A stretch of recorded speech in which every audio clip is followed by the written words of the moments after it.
సార్వత్రిక ఎన్నికల ముందు కాంగ్రెస్ బీఆర్ఎస్ పార్టీలకు చేవెళ్ల నియోజకవర్గంలో భారీ షాక్ తగిలింది. రంగారెడ్డి జిల్లా మహేశ్వరం నియోజకవర్గంలోని మీర్పేట్ మున్సిపల్ కార్పొరేషన్లో 8 మంది కార్పొరేటర్లు బీజేపీలో చేరారు. వీరికి చేవెళ్ల పార్లమెంటు బీజేపీ అభ్యర్థి కొండా విశ్వేశ్వర్ రెడ్డి, మహేశ్వరం కంటెస్టెడ్ ఎమ్మెల్యే అందెల శ్రీరాములు కాషాయ కండువలు కప్పి పార్టీలోకి ఆహ్వానించారు.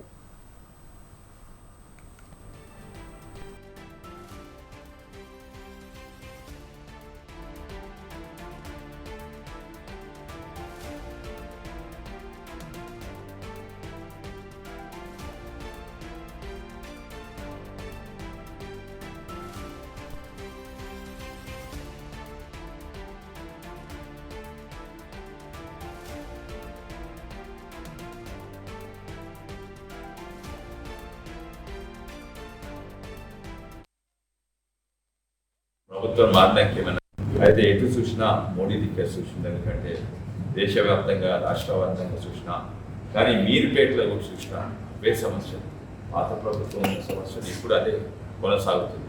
ప్రభుత్వం మారడానికి ఏమైనా మార్పులు వస్తాయంటే ఏమీ మార్పులు రాలేదు. పాత ప్రభుత్వం విధానంగానే నడుస్తుంది. మోరీల ప్రాబ్లము, ఆడ చెరువు కుంటల ప్రాబ్లము, దోమల ప్రాబ్లం, నీళ్లు తాగునీరు ప్రాబ్లం, రోడ్ల ప్రాబ్లం, ఇవన్నీ కూడా ఎట్లున్నాయో అట్లే ఉన్నాయి. అయితే ఎటు చూసినా మోడీ దిక్కే చూసింది. ఎందుకంటే దేశవ్యాప్తంగా రాష్ట్రవ్యాప్తంగా చూసినా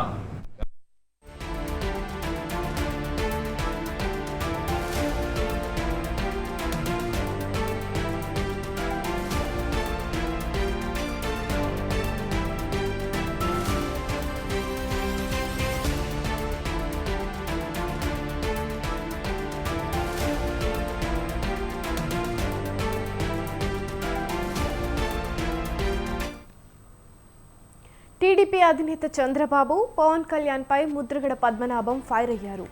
అబద్ధాలతో ప్రజలను నమ్మించాలని చూస్తున్నారని మండిపడ్డారు. పిఠాపురంలో పవన్ ఓడిపోవడం ఖాయమని, ఓడించకపోతే తాను పేరు మార్చుకుంటానని ఛాలెంజ్ చేశారు. ముఖానికి రంగులేసుకొని వస్తే ఓట్లు పడవని ఎద్దేవా చేశారు. సినిమాల్లో ఆదాయం కన్నా రాజకీయంలో ఆదాయం ఎక్కువన్నారు. ముందు మీ అడ్రస్ చెప్పండి అయ్యా, ఎక్కడ పుట్టారు, ఏ ఊర్లో ఉన్నారు, ప్రస్తుతం ఏ ఊరు ఉంటున్నారు, మీ జిల్లా ఏది, మీ మండలం ఏది చెప్పండి. ఒకసారి ఏమి చెప్పకుండా గాలి వచ్చేస్తారా? రంగు వేసుకొచ్చేస్తే అందరూ ఓట్లు వేసేయాలా? పవన్ గారు మిమ్మల్ని ఓడించి పంపడం ఖాయం. ఓడించి పంపకపోతే నా పేరు పద్మనాభం కాదు, పద్మనాభరెడ్డిగా మార్చుకుంటాను. మిమ్మల్ని ఓడించి పంపకపోతే పద్మనాభం కాదు, నా పేరు పద్మనాభరెడ్డిగా మార్చుకుంటాను. ఎర్రుడువా మేము మీకు ఓటేసేయడానికి? మీకు సేవకులమా, మీ బానిసలమా మేము ఓటేసేయడానికి? మీ అందరూ అమ్ముడు అయిపోయి జాత మీకున్న జబ్బుని మాకు అట్టకడతారా? మా ప్రజలకి పద్ధతులు మార్చుకుని, సమస్యలు తెలుసుకుని, ఎవరేంటో తెలుసుకుని మాట్లాడడం నేర్చుకో. మీ నోటికి ఏదో వస్తే అది మాట్లాడే. తర్వాత పోటీ చేయొచ్చు కదా.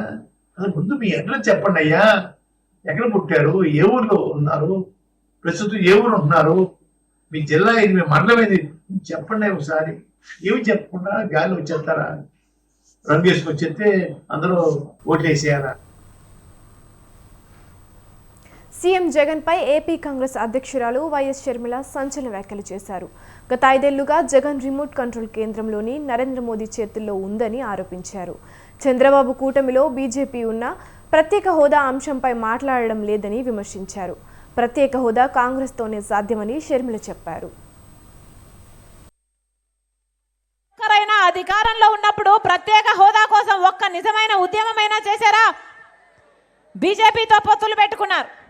బీజేపీ పార్టీ ఏమో మనకు ప్రత్యేక హోదా ఇవ్వదు, పోలవరం ఇవ్వదు, రాజధాని ఇవ్వదు. అయినా అదే బీజేపీ పార్టీ కొంగు పట్టుకొని వేలాడుతున్నాడు చంద్రబాబు గారైనా జగన్మోహన్ రెడ్డి గారైనా. చంద్రబాబు గారికి మోడీతో బహిరంగంగానే పొత్తుంది. జగన్మోహన్ రెడ్డి గారికి మోడీతో అక్రమంగా ఒక పొత్తుంది. చంద్రబాబు గారికి మోడీతో పొత్తుంది, జగన్మోహన్ రెడ్డి గారు మోడీకి తొత్తుగా ఉన్నారు. ఇద్దరికి పెద్ద తేడా లేదు. జగన్మోహన్ రెడ్డి గారికి ఓటేసినా అది బీజేపీకి ఓటేసినట్టే. చంద్రబాబు గారేమో అమరావతి అన్నాడు, సింగపూర్ను తలపిస్తానన్నాడు, 3D సినిమా చూపించాడు. అమరావతి కాస్త భ్రమరావతి అయిపోయింది. ఒకవైపు చంద్రబాబు గారు, ఒకవైపు జగన్మోహన్ రెడ్డి గారు ఇద్దరిలో ఏ ఒక్కరైనా అధికారంలో ఉన్నప్పుడు ప్రత్యేక హోదా కోసం ఒక్క నిజమైన ఉద్యమమైనా చేశారా? బీజేపీతో పొత్తులు పెట్టుకున్నారు. బీజేపీ పార్టీ ఏమో మనకు ప్రత్యేక హోదా ఇవ్వదు, పోలవరం ఇవ్వదు, రాజధాని ఇవ్వదు.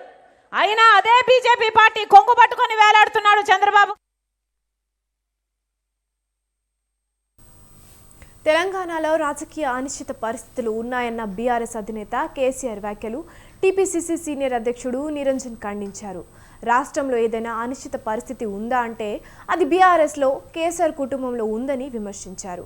కేసీఆర్ కూతురు కవిత అరెస్ట్ అయ్యి రోజులు గడుస్తున్నా ఆమెకు బెయిల్ వస్తుందా లేదా అనే విషయంలో అనిశ్చితి ఉందని ఎద్దేవా చేశారు. రాజకీయంగా ఉద్యమాలు చేసి జైలుకు వెళ్లడం వేరు, మోసం చేసి దగా చేసి జైలుకు వెళ్లడం వేరు. ఈ సంగతి కేసీఆర్ గుర్తుంచుకోవాలని హితవు పలికారు. ఇంట్లో తుల్లిబడి ఎముక ఇరిగిన అది సరిగ్గా నయమయ్యిందో లేదో ఆయన నిన్న ఖమ్మంలో మాట్లాడుతూ రాష్ట్రంలో రాజకీయ అనిశ్చిత పరిస్థితి ఏర్పడిందని వ్యాఖ్యానించడం జరిగింది. కేసీఆర్ కూతురు కవిత గారు అరెస్ట్ అయి ఎన్నో రోజులు గడుస్తున్నా ఆమె జైలు నుంచి బయటకు వస్తుందా లేదా, బెయిల్ దొరుకుతుందా లేదా విషయంలో అనిశ్చిత పరిస్థితి ఉందన్న మాట మనం చేస్తూ ఉన్నాం. రాష్ట్రంలో అసెంబ్లీ ఎన్నికల తర్వాత డిసెంబర్ 3న ఫలితాలు వచ్చాయి. 7న కాంగ్రెస్ పార్టీ ప్రభుత్వం ఏర్పడింది. వెంబడే కాంగ్రెస్ పార్టీ ఇచ్చిన గ్యారంటీలను అమలు చేసే దిశలో అనేది ముందుకెళ్తుందనే విషయంలో ప్రజలకు అందరికీ తెలుసు. పాపం కేసీఆర్ ఇంట్లో తుల్లిబడి టీడీపీ అభ్యర్థి గొట్టిపాటి రవికుమార్ ఎన్నికల ప్రచారంలో దూకుడు పెంచారు. బాపట్ల జిల్లా అద్దంకి మున్సిపాలిటీ పరిధిలోని 14వ వార్డులో ఇంటింటి ప్రచారం నిర్వహించారు.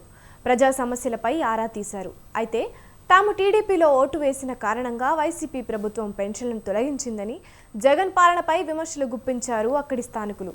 ఈ సందర్భంగా వైసీపీ నేతలపై మండిపడ్డారు రవికుమార్. తాము అధికారంలోకి వచ్చిన వెంటనే సమస్యలను పరిష్కరిస్తామని హామీ ఇచ్చారు.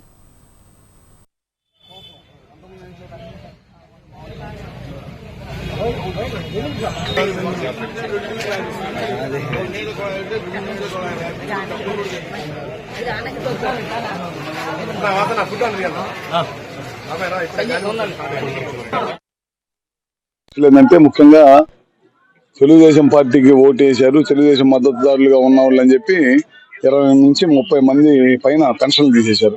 వాళ్ళ అద్దంకి టౌన్ లో చూసాం మేము.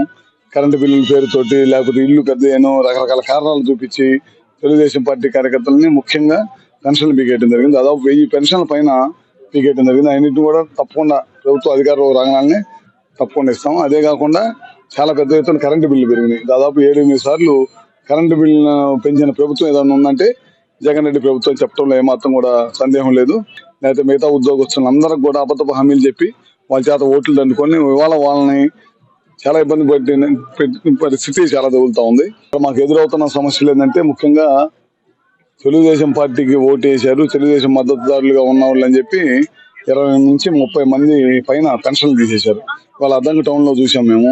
కరెంటు బిల్లుల పేరుతోటి, లేకపోతే ఇల్లు పెద్దను రకరకాల కారణాలు చూపించి తెలుగుదేశం పార్టీ కార్యకర్తలని ముఖ్యంగా పెన్షన్లు పీకేయడం జరిగింది. దాదాపు 1000 పెన్షన్ల పైన పీకేయడం జరిగింది. అన్నింటినీ కూడా తప్పకుండా ప్రభుత్వ అధికారులు రంగాలని తప్పకుండా ఇస్తాం. అదే కాకుండా చాలా పెద్ద ఎత్తున కరెంటు బిల్లు పెరిగినాయి. దాదాపు 7-8 సార్లు కరెంటు బిల్లు పెంచిన ప్రభుత్వం ఏదైనా ఉందంటే జగన్ రెడ్డి ప్రభుత్వం చెప్పడంలో ఏమాత్రం కూడా సందేహం లేదు. లేకపోతే మిగతా ఉద్యోగస్తులందరికి కూడా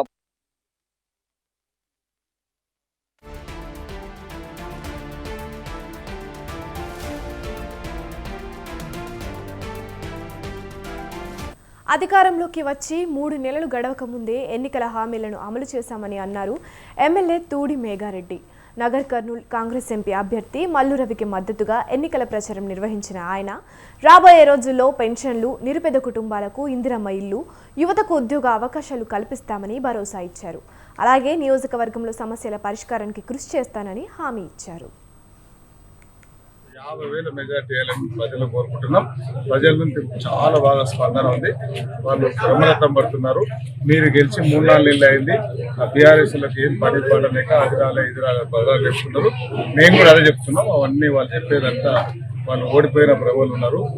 ఓడిపోయిన ప్రభువుల నుండి వాళ్ళు పిచ్చి పిచ్చి మాట్లాడుతున్నారు. వాళ్ళు ఏం చెప్తున్నాం అక్కడమ్మా 5 ఏళ్ళు కాంగ్రెస్ పార్టీ ఉంటుంది, కాంగ్రెస్ ప్రభుత్వం ఉంటుంది, రేవంత్ రెడ్డి గారు ముఖ్యమంత్రి ఉంటారు. దాంతో పాటు మల్లురావు గారిని గెలిపిస్తే భారతదేశంలో మీరు చూసారు, నేను మొన్న టీవీలలో చిన్న ఇంటర్నల్ గా సర్వేలు వస్తూ ఉన్నాయి. 2 విడతలు పార్లమెంట్ ఎలక్షన్ లో పోలింగ్ అయింది. 2 విడతలు కాంగ్రెస్ పార్టీకి చాలా బలమైన అవకాశాలు ఉన్నాయి. రాహుల్ గాంధీ గారు ప్రధానమంత్రి కాబోతున్నారు. పార్లమెంట్ ఎలక్షన్ లో దాదాపు 50,000 మెజార్టీ వేయాలని ప్రజలు కోరుకుంటున్నాం. ప్రజల నుంచి చాలా బాగా స్పందన ఉంది. వాళ్ళు బ్రహ్మరథం పడుతున్నారు. మీరు గెలిచి 3-4 నెలలు అయింది. బీఆర్ఎస్ లకు ఏం పని పడలేక అది రాలే ఇది రాలే బదులు చెప్తున్నారు. మేము కూడా అదే చెప్తున్నాం. అవన్నీ వాళ్ళు చెప్పేదంతా వాళ్ళు ఓడిపోయిన ప్రభువులు ఉన్నారు. ఓడిపోయిన ప్రభువుల నుండి వాళ్ళు పిచ్చి పిచ్చి మాట్లాడుతున్నారు. వాళ్ళు ఏం చెప్తున్నాం అక్కడమ్మా 5 ఏళ్ళు కాంగ్రెస్ పార్టీ ఉంటుంది, కాంగ్రెస్ ప్రభుత్వం ఉంటుంది, రేవంత్ రెడ్డి గారు ముఖ్యమంత్రి ఉంటారు. దాంతో పాటు మల్లురావు గారిని గెలిపిస్తే భారతదేశంలో మీరు చూసారు, నేను మొన్న టీవీ. వరంగల్ జిల్లాలో భూ నిర్వాసితులు ఆందోళనకు దిగారు. కిలా వరంగల్ తూర్పుకోటలో జరుగుతున్న ఇన్నర్ రింగ్ రోడ్డు పనులను అడ్డుకున్నారు. ఇన్నర్ రింగ్ రోడ్డు వల్ల తమ విలువైన భూములను కోల్పోతున్నామని, ప్రభుత్వం తక్షణమే తమకు నష్టపరిహారం చెల్లించాకే పనులు చేపట్టాలని డిమాండ్ చేశారు. సార్వత్రిక ఎన్నికల కారణంగా తమకు రావాల్సిన నష్టపరిహారం ఆలస్యమైందని, అయితే కాంగ్రెస్ ప్రభుత్వం అధికారంలోకి వచ్చి నెలలు గడుస్తున్నా తమ గోడును పట్టించుకోవడం లేదని ఆవేదన వ్యక్తం చేశారు. మంత్రి కొండా సురేఖను కలిసి విన్నవించుకున్నా ఫలితం శూన్యమని వాపోయారు. ఇకనైనా ప్రభుత్వం స్పందించి తమకు న్యాయం చేయాలని డిమాండ్ చేశారు. వ్యవసాయ భూమికి గజానికి 4,250 చొప్పున ఇచ్చిండ్రు. తర్వాత ప్లాట్లకు కొంత పెంచి ఇచ్చారు. అది ఇప్పుడు పరిస్థితి ఈ 4,250 నుంచి గజానికి వ్యవసాయ భూమికి 3,980 రూపాయలుగా నిర్ణయించారు. ఆ నిర్ణయం కూడా మేము చాలా మేరకు కలెక్టర్ గారిని కాళ్ళు మొక్కడం తప్ప మిగతా అన్ని రకాలుగా అధ్యక్షను. కానీ ఆమె కూడా పాపం చాలా మంచిగానే స్పందించింది. ఇప్పటి వరకు పని జరగడం లేదు. అక్రమంగా ఇక్కడే మాందాటి గోవర్ధని చనిపోయిండనే ఆయన భూమిలో అక్రమంగా డ్రైనేజ్ నిర్మాణం జరిగింది. నా భూమికి సంబంధించిన కూడా డ్రైనేజ్ నిర్మాణం జరుగుతుంటే నేను ఆపనలో అది ఏం చేస్తలేరు, వాళ్ళు కొట్టేస్తున్నారు. ఇది చాలా అన్యాయం. ఇప్పటికీ నిన్నగాక మొన్న 3 రోజుల క్రితం అంటే ఒక వారం రోజుల క్రితము నర్రా అశోక్ అని తూర్పుకోటకు సంబంధించినటువంటి ప్లాట్ యజమాని పాపం ఆయన ఆందోళనకు గురై చనిపోయాడు.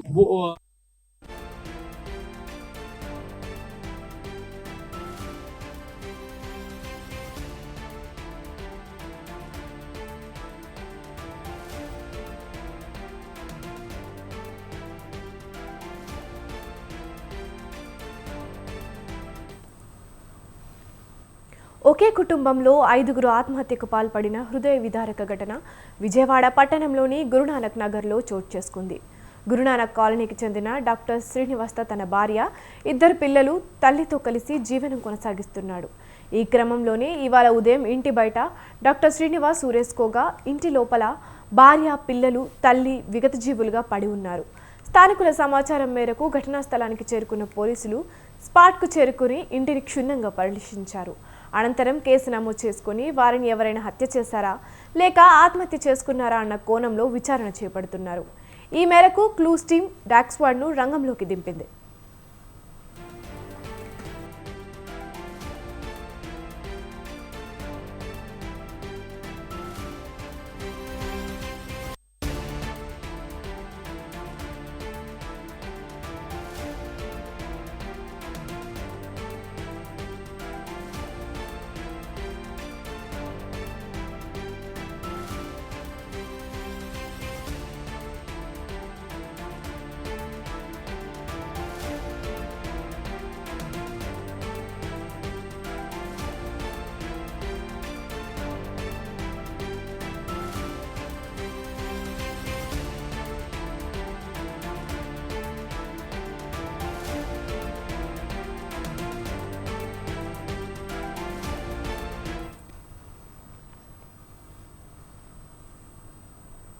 తెలంగాణలో బాణుడు నిప్పులు కురిపిస్తున్నాడు. భగభగమండే ఎండలతో ప్రజలు అల్లాడిపోతున్నారు. రోజు రోజుకి పెరుగుతున్న ఎండలతో పాటు తీవ్ర ఉక్కపోతతో ప్రజలు ఉక్కిరిబిక్కిరవుతున్నారు. ఉదయం 8 నుంచి సాయంత్రం 5 గంటల వరకు బాణుడు ఉగ్రరూపం చూపిస్తున్నాడు. ఈ సమయంలో బయటకు రావాలంటేనే జనం జంకుతున్నారు. మధ్యాహ్నం సమయంలో రోడ్లన్నీ నిర్మానుష్యంగా మారుతున్నాయి.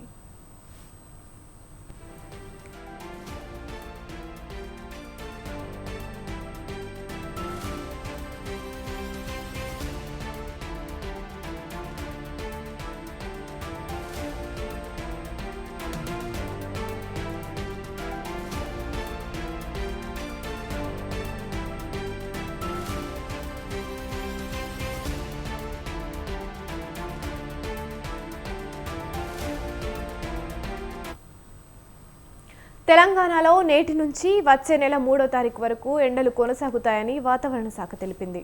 పలు జిల్లాలకు వడగాలులు ముప్పు పొంచి ఉందని హెచ్చరించింది.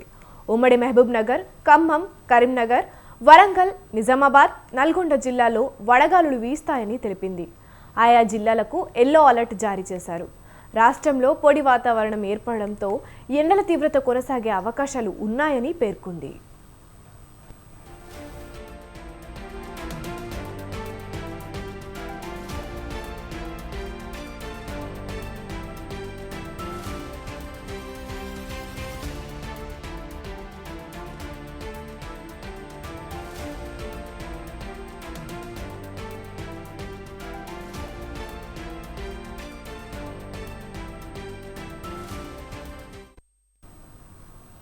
మరోవైపు నల్గొండ జిల్లా త్రిపురారం మండలం మాటూరులో రాష్ట్రంలోనే అత్యధికంగా 45.5 డిగ్రీల సెల్సియస్ ఉష్ణోగ్రత నమోదైంది.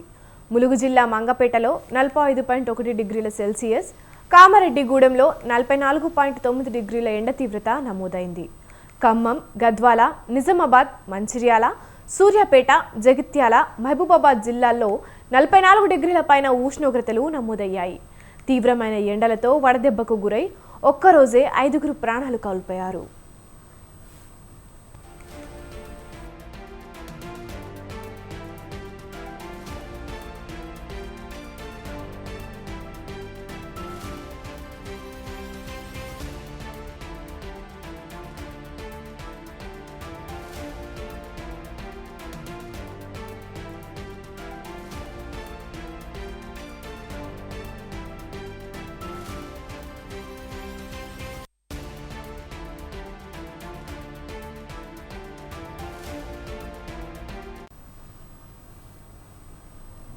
ఇవి ఇప్పటివరకున్న బులెటిన్ అప్డేట్స్. చూస్తూనే ఉండండి స్వతంత్ర న్యూస్.